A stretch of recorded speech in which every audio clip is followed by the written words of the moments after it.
여러분 안녕하세요. 한국사 강사 성하연입니다. 만나서 반갑습니다. 자, 우리 이번 시간에는 조선의 대외관계와 양난의 발발로 같이 한번 들어가 보도록 할게요.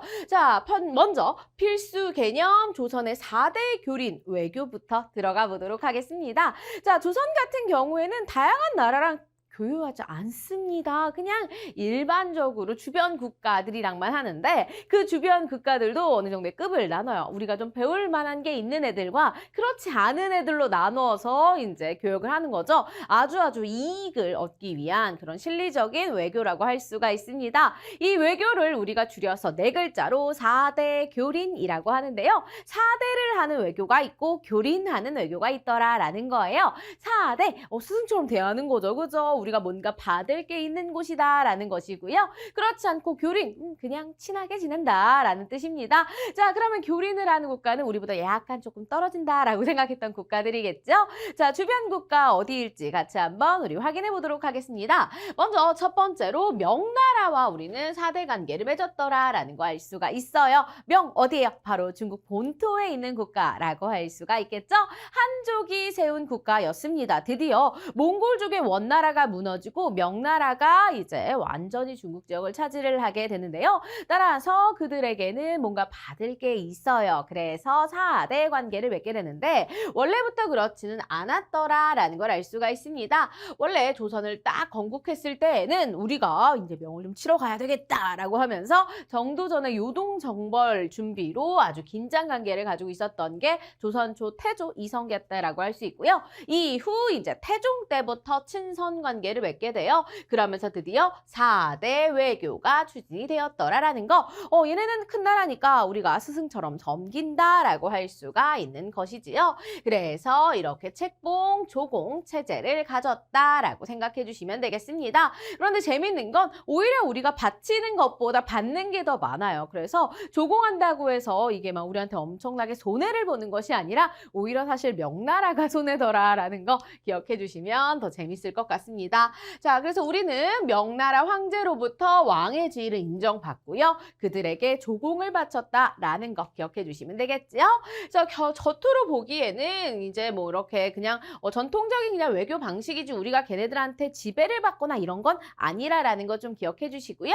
우리가 엄청나게 이익을 추구하기 위해서 문물을 좀 받아들이고 그리고 정치적인 안정을 추구하기 위한 방법 중에 하나였더라. 우리 이렇게 명이랑 친해 약간 이런 것들을 또 주변국에 보여주는 수단이 될 수도 있다라는 것입니다. 이렇게 실리적으로 4대 관계를 맺었고요. 그럼 교린 관계는 누구와 맺었는가? 바로 여진 그리고 이제 바다 건너 일본과 맺었더라라고 하는 것을 알 수가 있겠습니다. 여기 여진 왜 나와져 있죠? 자, 그러면 교린이라는 건 뭐냐? 잘해줄 땐 잘해주고 강하게 나갈 땐 좀 강하게 나가는 방법을 함께 취하는 것입니다. 그래서 우리가 회유책, 강경책이라고 얘기를 해주는데요.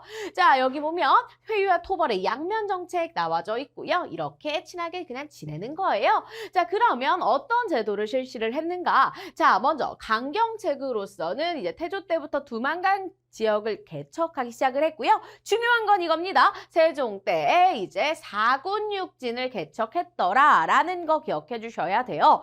자, 여진족이 자꾸 우리나라 지역을 침입해가지고는 우리 애들 거 먹을 거 막 훔쳐가고 이러니까 우리 백성들이 살기가 너무나 어렵잖아요. 그래서 세종 때 최윤덕과 김종서를 보냅니다. 그래서 사군과 육진을 개척하게 하는데요. 요거 어떻게까지 외워주시면 조금 더 좋으냐면요. 자, 최윤덕 같은 아저씨 같은 경우에는 이제 완전 이제 좀 약간 등치가 크다라고 좀 생각을 해주세요. 뭔가 덕이 많고 등치가 클 것 같은 사람. 그래서 압록강에 이제 사군을 유치를 시켰는데 완전 등치가 크니까 이렇게 여진족을 압사시켰다. 덕이 많아가지고 이렇게 등치가 커가지고 압사시켰구나 이렇게 생각하시면 되겠고요. 그다음에 김종서가 이제 육진을 어디에다가 여기 두만강 유역에다가 김종서는 어떤 사람이냐면 조금 나이가 많은 할아버지 같은 인물이에요. 뭐 실제 실제로 진짜 오래 살았습니다. 그래가지고 약간 욕쟁이 할배 같은 느낌으로 생각해 주시면 돼요. 그래서 종서 할아버지는 육두문자를 아주 잘 쓰시는 분이었던 거예요. 그래가지고 이제 육진을 어디에다가 두만강에 육두 요렇게 생각해 주시면 요렇게 누가 어디를 어떻게 개척했는지까지 우리가 알 수가 있습니다. 생각외로 가끔 나오는 친구이기 때문에 사군육진도 함께 기억해 두시면 더욱더 좋겠고요. 결국 이 사군육진을 개척하면서 오늘날과 비슷한 국경선을 확정을 하고 여기 우리 땅이니까 그렇죠. 우리 백성들을 많이 이주시켰더라. 그리고 나서 그 지역의 토착민들을 이제 관리로 임명하는 토관제도를 실시하기도 하였더라라는 것도 함께 알아두시면 좋겠는데요. 우선 그냥 간단하게 3인 정책 정도, 그다음 4군 6진 요 정도로만이라도 파악해 주시면 좋을 것 같습니다. 자, 그러면 이렇게 강경하게만 하면 얘네들이 너무 반발할 수 있으니까 얘네가 그럼 결국 왜 자꾸 우리 물건을 훔치러 오는가? 아, 물건이 부족해서 그렇구나. 그래가지고 국경에서 무역소를 설치해서 경원과 경성에다가 설치를 해서 무역을 허용을 해줬고요. 그 다음에 우리나라로 귀순하는 것도 장려를 했습니다. 막 오면은 막 이것저것 막 선물도 주고 이런 식으로 해서 그냥 아예 조선인이 되어라가 됐던 것입니다. 그래서 실제로 여진족 중에 이렇게 조선인으로 귀화한 사람들도 꽤 있었습니다. 이렇게 강경책과 회유책을 번갈아 사용하는 정책을 했더라라는 거 기억해 주시고요. 자, 그다음에 3인 정책 방금도 보았는데요. 삼남 지방의 일부 주민, 삼남 지방이라면 호남하고 이제 영남하고 이렇게 전라도 지역의 사람들 말하는 겁니다. 그래가지고 이런 사람들을 이제 보냈다라고 생각해 주시면 되겠고요. 이렇게 북방도 개척하고 국토를 균형적으로 발전시키려고 했던 건 또 누구야? 우리 세종입니다. 세종은 진짜 아주 팔방미인 같은 인물이에요. 이것저것 다 잘해요. 과학도 잘하고요. 인문학도 잘하고요. 그리고 이렇게 군사 쪽으로도 잘하고요. 또 백성 다스리는 것도 잘합니다. 못하는 게 없었습니다. 자, 그러면 외와의 관계는 어땠는가? 고려 말 이후에 엄청나게 자꾸 침입을 해오죠. 남쪽으로. 그래가지고 이때 우리가 화약무기 같은 것들을 개발해서 격퇴를 하기도 해요. 그래서 화포 채무선, 바로 고려시대 인물 중에 한 명이죠. 자, 그런데 그 이후에도 계속적으로 침입하니까 아예 우리가 외고의 근거지를 토벌하자. 그래서 외고의 근거지였던 지금의 대마도 바로 쓰시마 섬을 정벌하게 되었습니다. 역시나 세종 때라는 거 알 수가 있어요. 그래서 세종 때 이렇게 여진족 그리고 외에다가 강경책을 실시했다라는 거 사군육진 쓰시마 섬 정벌 전부 다 같이 기억해 주시고요. 인물들 최윤덕, 김종서 그다음에 여기에는 이종무 그래서 노래도 나오죠. 대마도 정벌 이종무 그 이종무입니다. 기억해 주시면 좋겠고요. 자, 그다음에 회유책으로 무엇을 했는가? 또 얘네들도 자꾸 들어오는 이유가 뭐가 부족해서잖아요. 그래서 무역을 할 수 있도록 이렇게 개항을 해줍니다. 삼포를 개항을 해요. 그래서 부산포, 연포, 제포를 개항을 하게 되는데요. 자유로운 건 아니고 제한된 무역을 허용했더라라는 거 알 수가 있고요. 여기에서만 할 수 있다라는 거예요. 그리고 외관을 건설해서 허가받은 인만 머물면서 교역이 가능하더라라는 거 알 수가 있습니다. 그래서 완전 자유롭지는 않았다라는 거 기억해 주시길 바랄게요. 자, 그래서 이때 이렇게 해약조 이런 것까지는 뭐 모르셔도 괜찮지만 어쨌든 이렇게 대마도를 정벌하고요. 그 다음에 이렇게 삼포를 개항해서 무역을 일부 허용해 줬다라는 거 정도로만 파악해 두시면 좋을 것 같습니다. 요거를 정리한 게 바로 요 지도라고 할 수가 있겠는데요. 여기 보시면 명나라와는 어떤 관계? 4대 관계. 그래서 국가적인 신리를 추구해서 조공 책봉 관계를 맺었다라는 거 기억해 두시면 되겠고요. 그다음 여기 보면 여진과는 교린 정책 나오죠. 무역소를 설치해서 무역을 일부 허용하고 4군 6진 기억해 주시면 됩니다. 4군과 6진 있었죠. 그죠? 그래서 이렇게 해서 세종 때에 개척했다라는 거. 그다음에 여기 일본 같은 경우에도 우리가 이제 쓰시마 섬을 토벌을 했더라라는 거 기억해 주시고요. 회유책으로는 삼포개항 있다라는 거. 그리고 이 외에도 시암, 유구, 자와 같이 동남아시아 일부와 교류를 하기도 했었더라라는 거 알 수 있습니다. 여기는 잘 나오지 않는 내용이지만 명나라, 여진, 그다음 일본은 너무나 잘 나오는 내용이기 때문에 여러분들이 각각 어느 나라랑 관련된 것인지 잘 구분을 해두실 필요가 있겠습니다. 자, 그렇다면 우리 이번에는 요 밑에 그래도 한번 정리는 하고 갈게요. 자, 유구 그래서 그래서 류큐라고 나와져 있죠. 지금의 오키나와입니다. 여러분 오키나와 유명하죠. 휴양지로. 거기 그리고 동남아시아랑도 교류를 하게 되는데요. 토산품을 조공 진상 형식으로 그들이 이제 바쳤다라는 거고요. 우리는 옷이나 옷감, 문방구 같은 것들을 주기도 했더라. 그래서 우리들의 불교 이런 것들이 전해진 거예요. 우리가 얘네한테 받는 거 아니겠죠. 그죠? 뭐 선진 문물을 받지 않아. 우리가 전해주고 걔네들의 토산품을 받았더라. 기억해 주시면 되겠습니다. 자, 그렇다면 우리 이번에는요. 두 번째 필수 개념 외란의 발발과 영향으로 가볼게요. 역시나 전쟁사 잘 나오겠죠? 특히나 조선시대 같은 경우에는 외란과 호란 너무나 중요합니다. 왜냐하면 조선 전기와 조선 후기를 딱 끊어주는 정말 중간에 아주 중요한 사건이거든요. 조선이 건국된 게 1392년이 되겠고요. 그죠? 그 다음에 딱 200년 만에 1592년에 이렇게 임진 외란이 발발하게 됩니다. 이후 이제 정묘호란, 병자호란 두 차례의 호란을 거치면서 조선 사회는 매우 혼란했습니다. 그러다 보니까 조선 전기에 있었던 여러 제도들이 제대로 정착되지 못했겠죠. 막 혼란스러우니까 막 다 없어지고 난리가 나는 거예요. 그러다가 다시 이 외란과 호란을 겪으면서 여러 제도들이 정비되고 그러면서 그 조선 후기에는 또 새로운 여러 가지 경제 정책들, 조세 정책들 이런 것들이 마련이 되게 됩니다. 그래서 이렇게 딱 전쟁을 기준으로 해서 우리가 제도들을 나눠볼 수도 있기 때문에 전쟁 너무나 중요한데요. 전쟁 자체만을 묻기도 하더라라는 것도 기억해 두셔야 되겠죠. 그리고 임진왜란은 우리 친구들이 너무나 예전부터 많이 공부했던 개념이기 때문에 아마 잘 알고 계실 겁니다.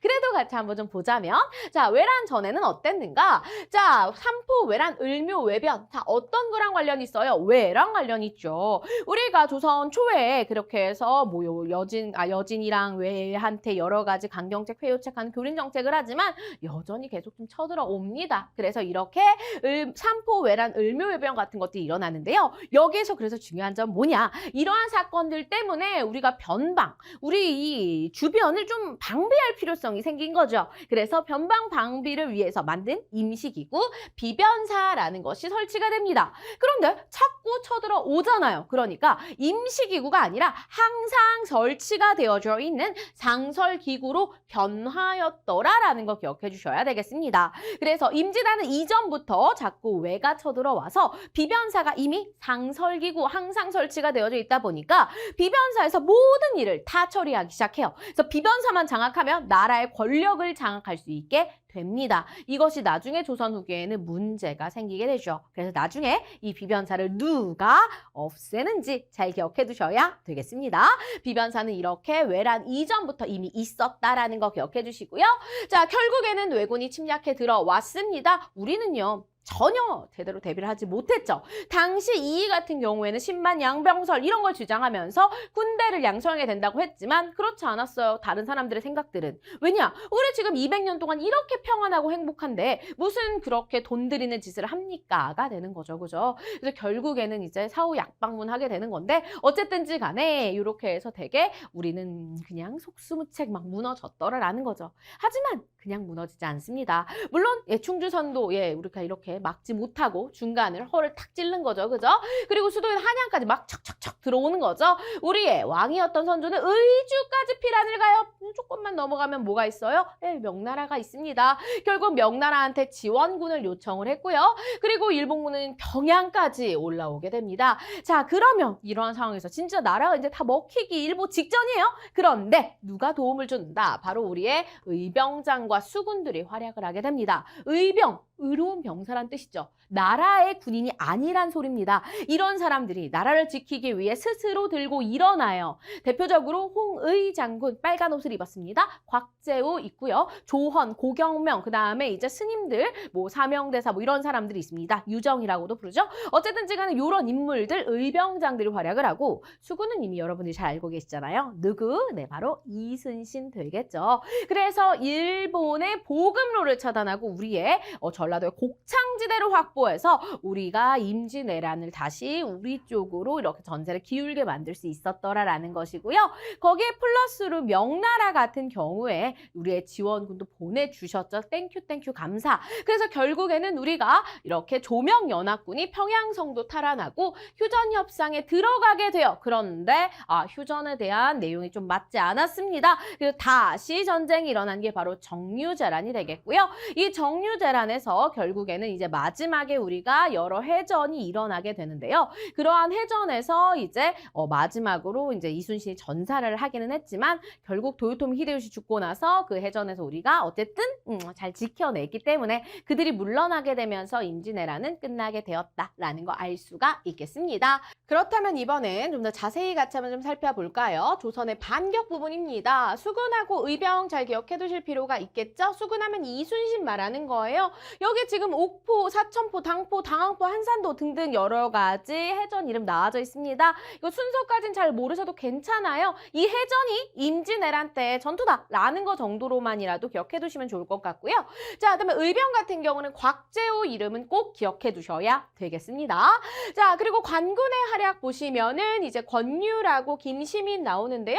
원래 임진왜란의 3대 첩이다라고 한다면 여기 하객진 전법을 썼던 한산도 대첩과 그다음 진주 대첩, 팽주 대첩 이 셋을 말하는 것이거든요. 그래서 요 세 개, 이순신과 권율, 김시민 요 셋 이름도 함께 또 기억해 두시면 좋을 것 같습니다. 왜냐하면 나중에 호란에서도 이제 전투를 했던 인물들이 있을 거 아니겠습니까? 구분을 좀 해두실 필요가 있겠더라라는 거 기억해 주시면 되겠고요. 이렇게 열심히 반격을 했어요. 반격을 하고 나서 휴전협상 들어갔는데 잘 되지 않아서 왜군이 재침입했다라고 말씀을 드렸죠.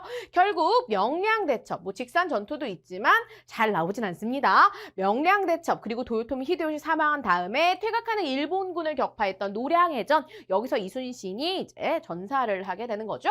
어쨌든 이렇게 정류재란이 끝나면서 임진왜란은 막을 내린다라는 거 정도로만 기억해 두시면 좋겠고요. 요거랑 관련해서 여기 지도 나와져 있는데요. 지도 같이 한번 좀 살펴볼까요? 여기 보시면 인물 이름 정도만 좀 기억해 주시면 돼요. 순서 잘 안 물어봅니다. 자, 우리는요. 충주선 정도에서 깨졌어요. 어디서부터 들어와요? 부산으로 들어와서 충주 깨지고 여기 한성읍 깨지고 평양까지 이렇게 쳐들어온다라는 거 기억해 주실 필요가 있겠고요. 이러한 상황에서 우리의 왕은 어디로 가요? 의주까지. 곧 있으면 바로 명나라죠.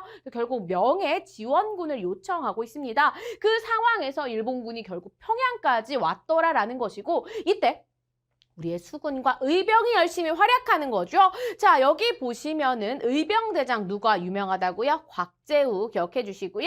그 다음에 이순신, 그 다음 여기 진주열전이라던가 그 다음에 여기 행주대첩 같은 경우 여기 색깔이 네모나게 빨갛게 되어져 있는 분들은 관군, 나라에 있는 정식 군인이 되는 것이고요. 그 다음 여기 이제 파란 색깔 같은 경우에는 의병, 의로운 병사들, 군인 아니에요? 그런데 스스로 이렇게 나라를 지키기 위해 일어나신 분들이다라는 거 기억해 주시면 되겠습니다. 그래서 이 지도가 만약 나온다면 뭐 그냥 이순신 나오면 그냥 끝입니다. 우리 임진왜란 이거 너무나 잘 알고 있기 때문에 그 정도로만 좀 구분해 주시면 좋을 것 같고요. 뭐 순서도 아시면 더욱더 좋겠지만 요새는 순서 묻는 것보다는 그 전투명이 임진왜란인지 아는 거 정도 요게 중요하다라는 거 기억해 두시길 바라겠습니다.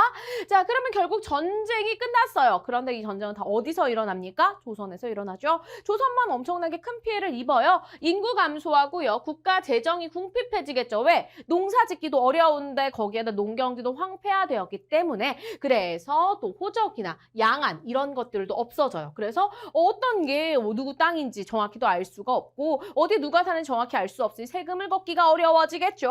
거기에다가 많은 문화재가 소실되는데 그 대표적인 게 경복궁입니다. 이 경복궁 임진왜란 때 불탔다가 나중에 이제 고종 때 그래서 흥선대원군 때서야 이제 다시 재건이 되는 모습을 볼 수가 있습니다. 그래서 아주 오랜 기간 동안 경복궁이 불타고 상태가 안 좋은 상태로 있었더라라는 것도 알 수가 있죠. 그래서 경복궁 좀 잘 기억해 주시고요. 불국사 그리고 사고 우리 역사서를 보관한 창고들 그리고 이제 실록들도 많이 소실이 됐죠. 하지만 오히려 일본 같은 경우에는 우리나라 사람들 많이 데리고 가고 또 문화재 훔쳐가가지고 오히려 상황이 나아집니다. 또 조선의 문화를 많이 받아들여서 이제 성리학자도 끌려가고요. 그 다음에 인쇄술, 도자기 문화 이런 것들 발달에 영향을 준 이유가 우리 도공들, 근데 우리 문화재들 이런 거 훔쳐갔기 때문이더라라는 거 알 수 있겠고요. 그리고 중국 같은 경우에도 큰 변화가 있죠.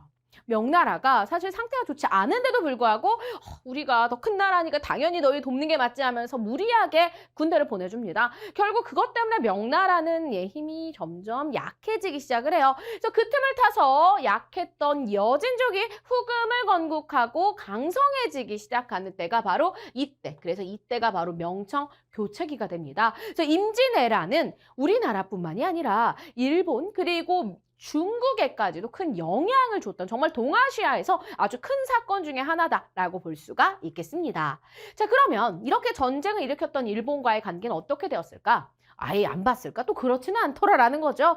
이제 일본도 정권이 교체됩니다. 일본 같은 경우에는 이 도요토미 히데요시 이 임진왜란을 일으켰던 인물이 결국 사망을 하게 되지요. 그리고 나서 도쿠가와 이에야스가 에도 막부를 수립하게 되는데 이 에도 막부는 조선에 아주 이제 친선한 정책을 펼치기 시작을 합니다. 우리한테 계속 좀 통신사 보내달라. 우리한테 문물 좀 보내달라라고 하여 우리가 결국에는 통신사를 보내주게 되죠. 그래서 뭐 우리가 막 보내준 건 아니고요. 어느 정도 포로 교환 이런 것들이 이루어진 다음에 우리가 사신을 파견하면서 선진 문화가 전파되기 시작했더라. 그래서 임진왜란 이후에 절대 일본과는 교류하지 않았다. 이런 거 틀린 설명 되겠죠. 우리는요 또 이렇게 용서를 구하면 또 용서를 해주는 그런 입장이었더라라는 거 기억해 주시면 좋을 것 같습니다.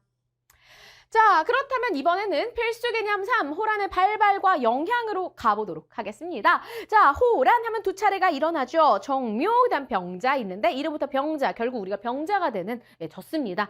슬픈 호란이더라. 물론 정묘 호란도 이겼다고 보기는 애매한 친구죠. 왜냐면 얘네는 그냥 같이 서로 합의하고 끝난 것이기 때문에 그렇습니다. 결과적으로 봤을 때 우리가 임진왜란은 그래도 뭐 승리다라고 표현을 한다면 호란은 완전 우리가 패배한 그런 전투가 되겠는데 그럼 그 사이에 왜 무슨 일이 있었기 때문에 그럴까? 중국의 정세가 바뀌었다라는 거 기억해 주셔야 되겠죠? 명청 교체기입니다. 명나라는 지는 해, 뜨는 해 이제 금나라 후금이 되겠고요. 그들이 결국에는 청나라라고 이름을 바꾸게 되는 거죠. 자, 그러면 이때 우리의 왕은 누군가? 바로 광해군이 되겠습니다. 선조의 아들인데요. 아쉽게도 이제 적장자가 아니었기 때문에 원래는 이제 왕이 될 상황이 아니었어요. 그런데 나라도 혼란한 상황이었고 적장자는 너무 어린 상황에 결국에는 이제 광해군이 세자가 되고요. 이렇게 즉위를 하게 되는데 그게 또 이 광해군에게는 엄청난 큰 스트레스 중에 하나였다라고 할 수 있겠죠. 어쨌든 그 당시 상황이 어땠느냐면 전쟁 때문에 재정이 파탄당한 상황, 민생 안정도 필요하고요. 국가 재정 확충도 시급했습니다. 그래서 뭐 농경지도 개간해야 되고 게다가 토지조사, 인구조사, 국방력도 정비하고 이런 여러 가지 일들을 벌여야 했었고요. 그러면서 얼마나 아픈 사람도 많았겠어요. 그래서 허준을 시켜서 동의보감이라는 의학서까지 편찬을 했던 그래서 광해군 하면 생가기로 잘 나오는 동의보감 알아두시면 좋을 것 같고요. 그러면서 겉으로도 힘들어. 대내적으로는 우리가 전쟁 후를 정리하는 것도 중요한데 대외적으로 봤을 때 우리가 진짜 아주 고래 싸움에 새우등 터지게 생긴 거예요. 그래서 우리가 했던 외교가 무엇이냐? 바로 중립외교 되겠습니다. 실리적인 거죠. 실제적 이익을 위해서 그런 거였습니다. 당연히 고마워요. 명나라한테. 하지만 고맙다고 해서 우리가 또 같이 망하면 안 되잖아요. 그러니까 뭐 걔네가 전투가 났을 때 우리가 이제 특정한 상황에서 이제 어느 정도 만약에 걔네가 질 것 같으면 명나라 도우는 척하면서 빨리 가가지고 후금한테 항복을 해라. 이게 바로 중립외교가 되겠습니다. 그래서 강홍립이라는 사람을 보냈어요. 왜냐하면 당시 명과 후금 사이 전투가 일어났기 때문에 그런데 명을 도와주는 척을 했지만 결국에는 우리가 후금에 항복을 하면서 이걸 가지고 광해군은 엄청나게 공격을 받습니다. 어떻게 그럴 수 있는가? 우리는 도와준 명나라한테 사대를 하고 우리는 그만큼 의리가 있는데 이게 뭐냐 무리야 명분이 없다 하면서 이제 공격을 받았고 거기에 플러스로 아까 적장자가 아니라 그랬죠. 그래서 결국에는 동생이었던 영창대군을 살해하고요. 그리고 할머니였던 임목대비도 이제 폐위시키는 이런 모습들을 보입니다. 그래서 결국 이러한 도덕적인 문제까지 겹치면서 당시 서인 세력과 남인 세력이 함께 이제 반정을 일으키게 되죠. 주도했던 건 사실 서인입니다. 그래서 결국에는 이렇게 해서 북인을 숙청하게 돼요. 북인은 광해군과 완전 베프 세력이었습니다. 그래서 이때 이렇게 서인 정권이 장악하게 되면서 완전 의리랑 명분만 따지기 시작을 했던 거죠. 그러니까 명나라랑만 친하게 지내야 된다라는 거예요. 자, 그런데 어떻게 계속 그러겠어요? 명나라는 지느는데 그래가지고 결국에는 그거에 화가 났던 누가? 바로 청나라. 그 이전에 있었던 누구? 바로 후금이 쳐들어오게 됐던 거죠. 자, 서인 정권은 계속 명만 좋아했습니다. 친명. 그리고 금나라. 얘네들은 오랑캐야 배금합니다. 배척해요. 그러다 보니까 이것 때문에 화가 난 후금이 쳐들어오게 됐던 거죠. 그래도 이땐 잘 돌려보냈어요. 그래 우리 그냥 서로 형님 아우하는 그런 관계로 가자라는 거죠. 형제 관계 정도로. 그래도 아직까지 4대 관계까지는 아니에요. 형제를 오케이 합의어 보냈는데 어머나 갔더니 얘네가 너무 커진 거죠. 이젠 더 이상 후금도 아니에요. 자기네 뭐래요? 청나라래요.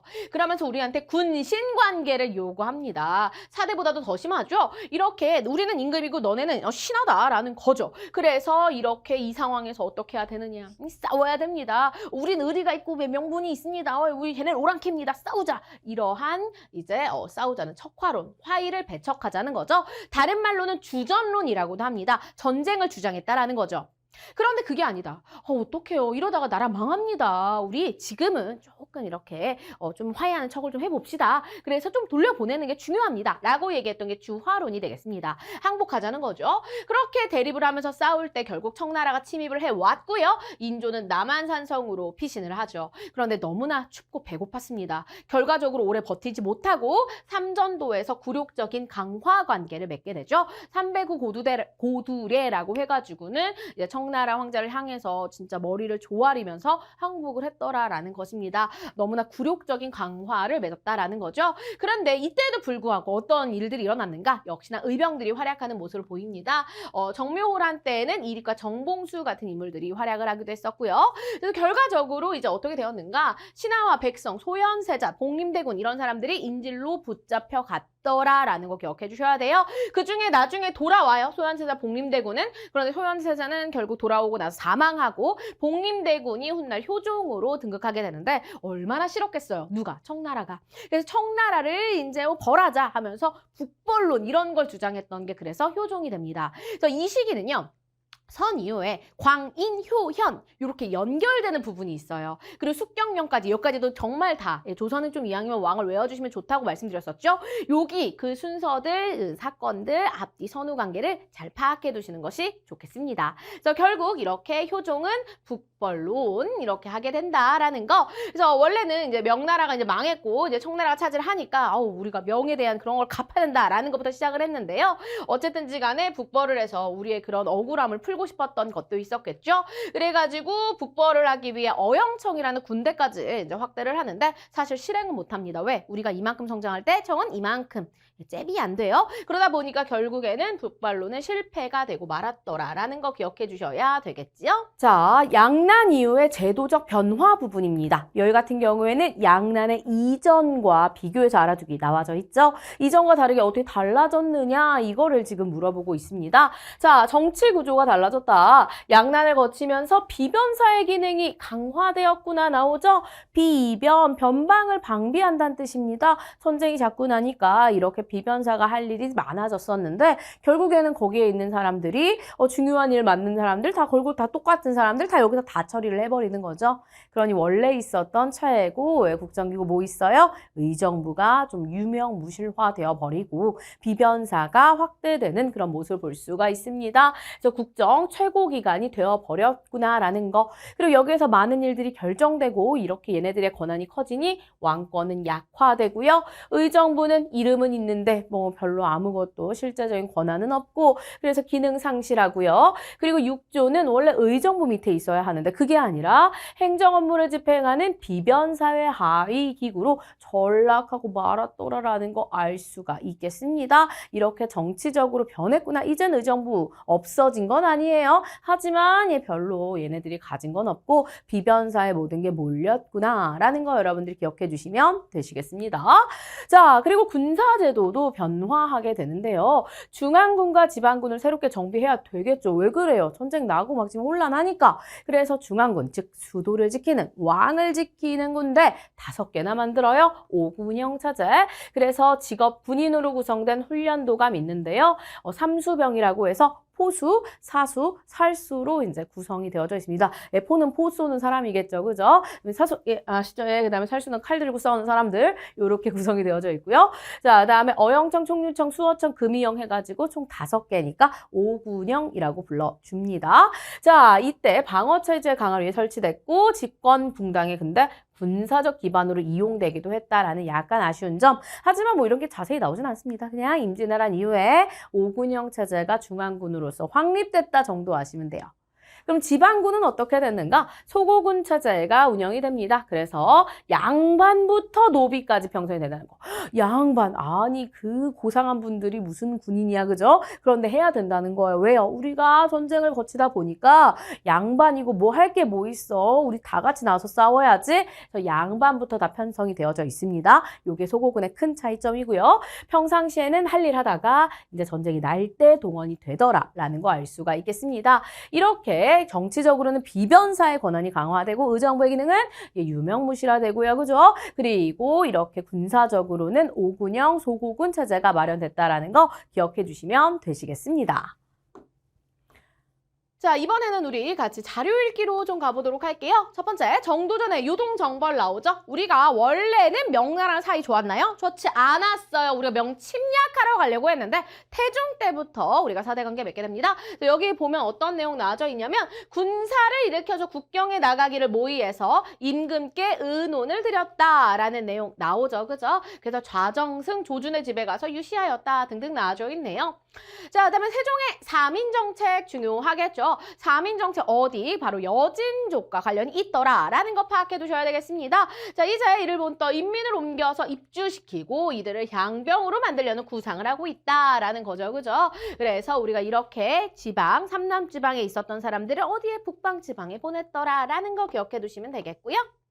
자, 그 다음에 이제 밑에 보시면 광해군의 중립 외교와 인조, 반정 나와져 있습니다. 중국 사신이 본국에 왔을 때 그를 구속해서 옥에 가두듯 했을 뿐 아니라 황제가 직서를 내려도 구원병 파견할 생각을 안 했대. 그치?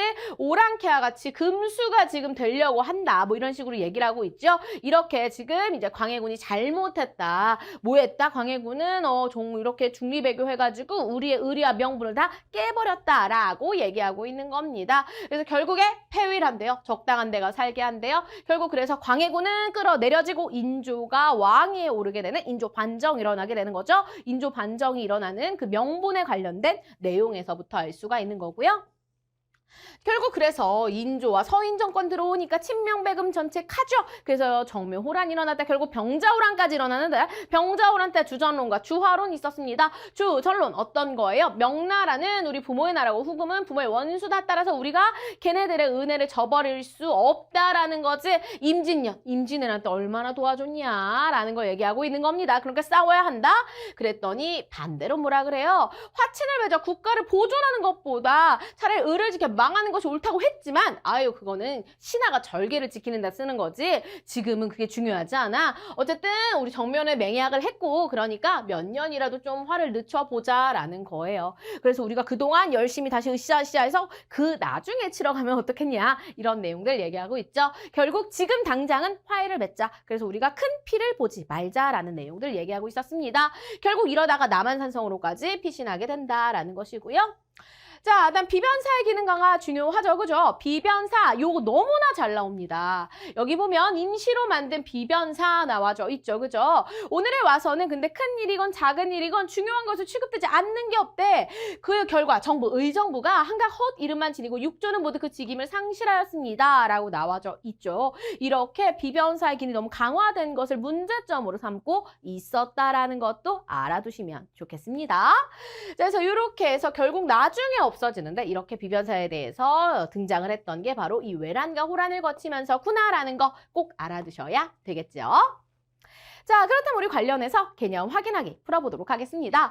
자, 조선은 명과는 무슨 관계? 그렇죠. 4대 관계를 맺죠. 여진과 외아는 친하게 지내는 교린, 그래서 회유와 강경을 함께 하고요. 그래서 우리가 이걸 4대 교린이라고 합니다. 자, 그러면 우리가 누구에 대한 회유책으로 무역소를 설치하고 귀순을 장려했을까요? 그건 바로 여진족이 되겠죠. 자, 조선은 일본에 대한 강경책으로 세종 때 무슨 섬? 네, 바로 스시마 섬 되겠습니다. 그래서 대마도라고 하셔도 돼요. 여기를 정벌하죠. 누구요? 이종무요. 자, 조선 세종 때 군대를 동원하여 여진족을 토벌하고 4군 6진 개척하죠. 그죠? 최윤덕, 김종서 되겠습니다. 자, 조선은 일본에 대한 회유 촉구를 삼포 개항하고 자유롭게 무역하나요? 자유롭게는 할 수 없어요. 제한적인 무역을 허용해 준 것이죠. 자, 임진왜란으로 인해서 무슨 궁? 바로 우리의 메인궁, 경복궁, 그리고 역사서 보관창고, 실록, 불국사 등이 소실되었고요. 자, 국방 문제를 담당하는 임시기구였는데 최고 정모기관으로 위상이 높아진 거 뭐예요? 변방을 방비하는 거죠. 비변사라고 합니다. 자, 조선의 이것은 누구는 바로 명과 후금 사이의 신중한 중립외교 누구일까요? 바로 광해군 되겠죠. 하지만 결국 이것 때문에 쫓겨납니다. 자, 서인 정권의 친명배금 정책으로 인해 일어났던 건 뭐예요? 정묘, 그렇죠. 호란이죠. 정묘호란은 누구랑? 후금과 벌였던 것이고요. 정묘가 아니라 병자가 바로 청나라입니다. 나라 이름이 달라졌죠? 구분해 주셔야 돼요. 자, 광해군 때 청을 도우러 강옥립이? 아니겠죠, 그죠? 광해군 때 청을 도우러 간 게 아니라 명을 도우러 갔던 거예요. 하지만 실질적으로는 명을 돕지 않았다라는 거겠죠? 자, 병자호란 때 청나라의 침입으로 국왕이 남한산성에까지 피신하게 되죠. 그래서 이렇게 해서 우리가 관련된 개념까지 전부 다 확인해 보았습니다. 자, 이 전쟁과 관련해서는 전투명 그리고 이제 이렇게 싸웠던 그런 장군들 이름까지도 잘 기억해 두실 필요가 있겠고요.